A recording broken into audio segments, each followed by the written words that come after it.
Demonstrations have been held across Venezuela over the disputed result of July's election in Caracas. Thousands lined up high water here. The opposition leader Maria Corina Machado urged them to remain out in the force. She addressed supporters from the back of a truck in Caracas, saying that she would not abandon her protest. A group of United Nations experts said Venezuela presidential election lacked basic transparency and integrity. Experts have criticized Ven's National Electoral Council for declaring the incumbent President Maduro the winner without publishing detailed voting tallies.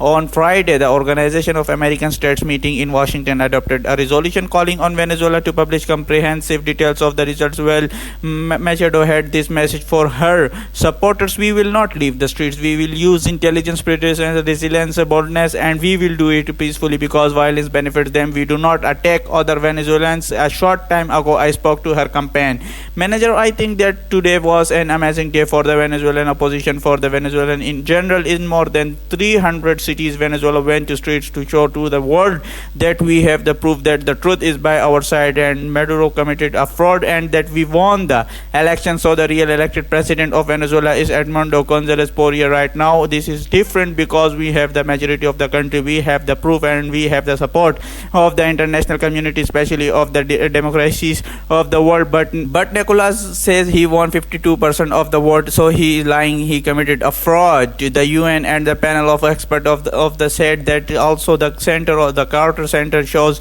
to the world that he committed a fraud and that we have the proof. So everybody in the world can go to our website and just check that we have the real cheat. The acts that CHS that Edmundo Gonzalez Porilla have more than 70% of the vote of the Venezuelans. So yeah, Maduro is lying. He always lied to the people. He lies to the international community, and we have the true and we have the majority of the people of Venezuela with us about Maduro stays in power. He still is in power. How do you move forward? So he have the violence. He have right now the support of the army, but we have the Venezuelan people in the streets. We have the international community, and we working with all these forces that support us to change the mind of the army, to win their support and to eventually stop the preparation in Venezuela and to bring the army by our side to defend the constitution, to defend the real results of the election, of course, to defend the democracy. Yes, that's our plan, is to unite the international pressure, the people on the street, and of course negotiation to achieve democracy in our country. Okay, so presiding in the army internally plus to popular support of people. You mentioned the international community. What is the role of, what can your neighboring countries and other countries around the world actually, in your eyes, actually the main factor of the situation? Of course, Venezuelan people, and that's why we are organized all around the world, but international community have a really specially or play as a really special role in all this situation. You can put the international community can put pressure, and Nicolas Maduro can help